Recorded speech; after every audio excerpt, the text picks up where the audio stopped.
practitioners should live by a code of ethics, but that doesn't always happen. Here's a story from the Federal Writers Project about one who did, because his spirits had already showed him what would happen if he went against his path.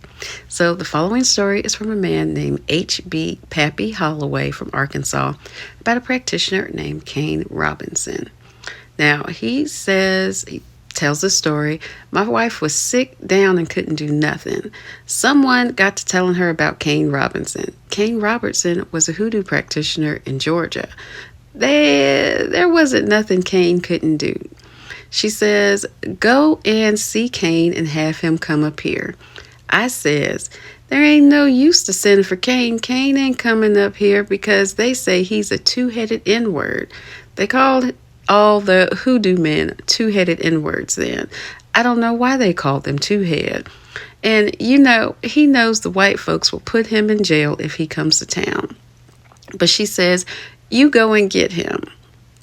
So he says, so I went. I left him at the house, and when I came back in, he said, I looked at your wife, and she had one of them spells while I was there. I'm afraid to tackle this thing because she's been poisoned, and it's been going on for a long time. And if she unalives, they'll say I unalived her, and they already don't like me and looking for an excuse to do something to me.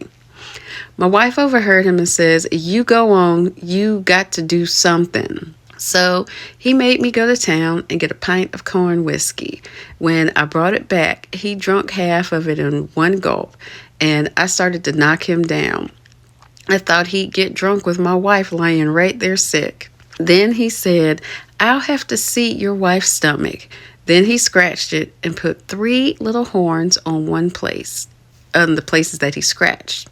Then he took another drink of corn whiskey and waited about 10 minutes. When he took them off her stomach, they were full of blood. He put them in the basin in some water and sprinkled some powder on them.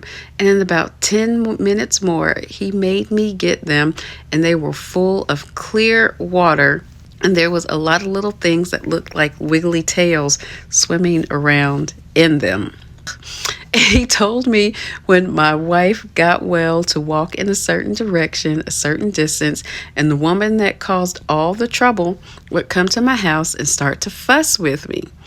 I said, can't you just put this thing back on her? He said, yeah, but it would kill my hand. He meant that he had a curing hand, and that if he made somebody sick or unalive them, all his power to cure would go from him. I showed the stuff he took out of my wife's stomach to an old Doc Matthews, and he said, you can get anything into a person by putting it in them. He asked me how I found out about it and how it was taken out and who did it. I told him all about it, and he said, I'm going to see that N-word can practice anywhere in town, and that anywhere in town that he wants to, and that nobody bothers him.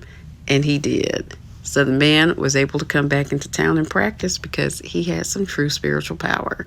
But you see, this is how sometimes you have to be ordained by your spiritual team to practice certain things. You can't just go out doing and mixing a little bit of any and everything, because it can actually cause you to lose the very power that you've been ordained with if you step out of line. And again, we always talk about and preach about making sure that you're on the path that you're supposed to take, because if not, it can have severe consequences. And this is a story of one of those consequences.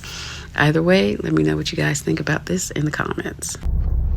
Now, if you want to learn more about this, you can head over to my Substack, blackandbookish.substack.com, and subscribe to my Dictionary of Conjurers, Root Workers, Healers, and Magicians, where I go into all of this. Now, subscription is $10 a month, but I promise you, you will enjoy all of the information. Bye.